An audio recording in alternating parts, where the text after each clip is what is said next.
thing is on orange, and we are in the 8th grade right now about to get caught up. We have been out of the History Day mode working with a living history project called Cadron Settlement Day. We just finished that up, and so our first 10 sources were due Monday. And I just think, as hard as it was for your kids to get all that stuff together, I'm the one that's got to grade it all. So I had 50 times 10. Do the math for this first set of sources. And it's not an easy thing to go through there and figure out, well, do they know what they're talking about? Is this source really primary? Is this source really secondary? So it takes a lot of work on my part. Sometimes I'm not really sure. I mean, they come up with a resource that from a book or something, or they pull something in, and I've got to go do a little study and look at where they got it, really, and examine, go online or whatever, to figure out if they're on target or not. So it's time consuming for them, and it certainly is time consuming for us.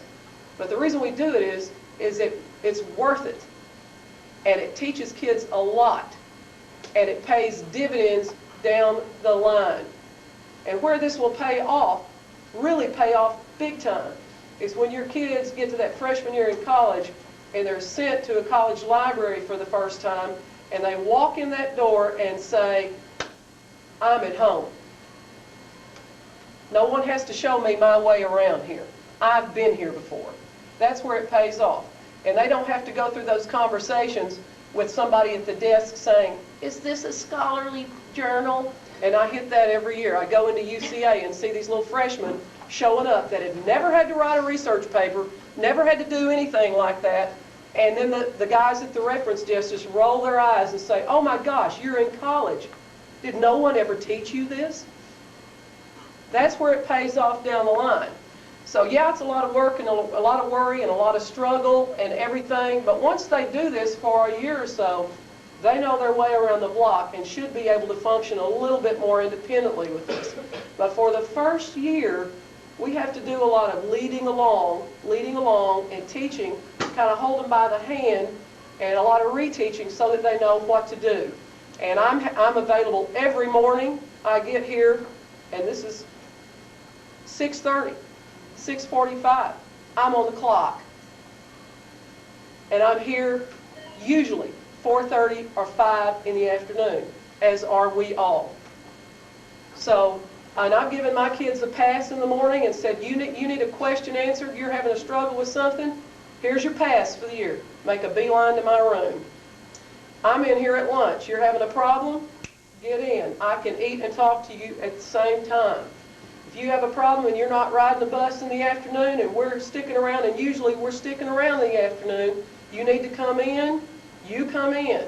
Don't you feel like that you have to be just cast adrift to do this without any help and support. So, I wanted you to hear me say that. I want you to hear me say that. And with one class yesterday, and I've got to go back and do this with the other class, I've given them a cell phone number. I don't do that for just anybody. But during the History Day season, it pays off, because if they need a quick question, I don't mind doing that. And they can leave me a message at home or on my cell phone, and if it's a reasonable hour, I'll get back with them so they're not cast adrift.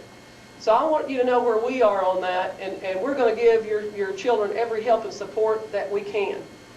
Now, how can you help? I'm going to let Ms. McMillan address this because she's going to talk about your role in this whole thing. Okay, and feel free to add to it if I can get something. The biggest part that we need help with right now is getting them to libraries to research. UCA, we've told them that this library is good, but there's not a whole lot of resources in this library other than using the computers. So UCA Library and Hendricks Library are our two best places to go here in Conway. We're very fortunate to have two college libraries right here in town. That's the best place that you can go to and take them because there's so many different places in the library that you can use.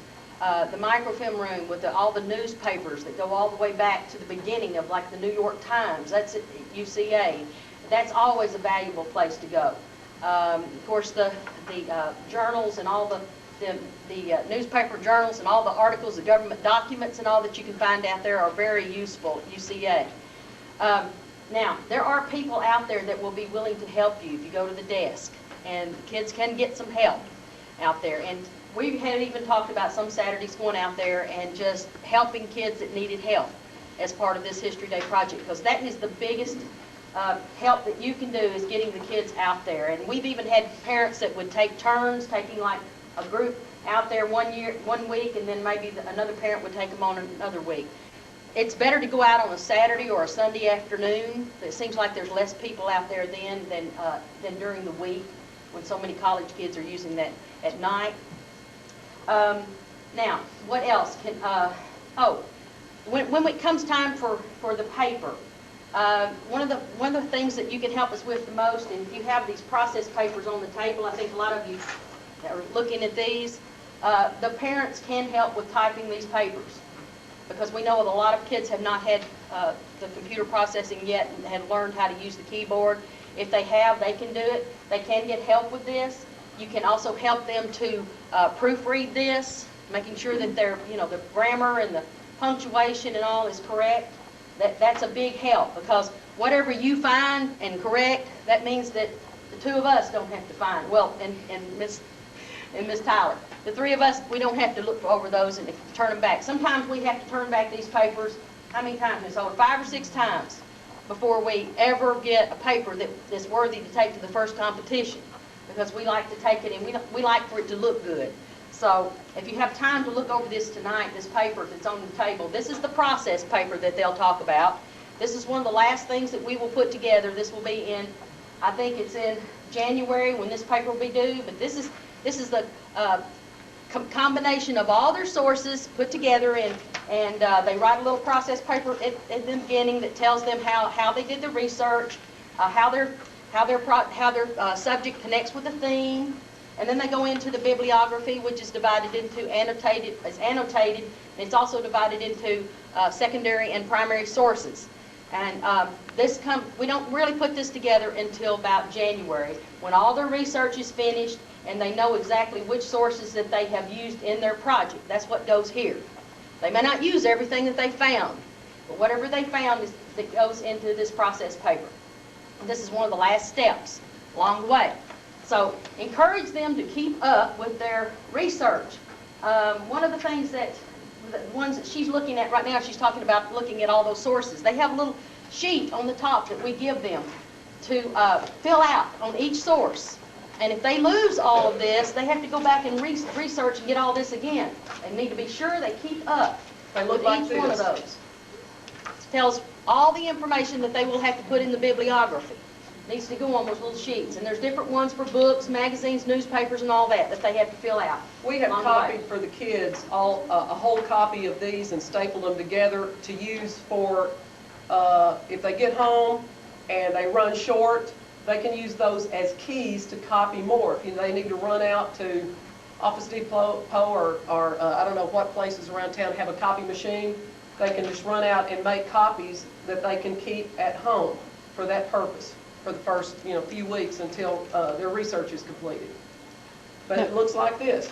They find an article, journal article or something, or in this case it's a book, and they have to copy the cover of the book or make some notes, and they have to attach it to their little half sheet, and then they have to designate for us whether it's secondary or primary, and I want to know if they're on target or not when they do this. And we log this in. For every source they bring in, I log it in my grade book, so I know that they're keeping up with their research.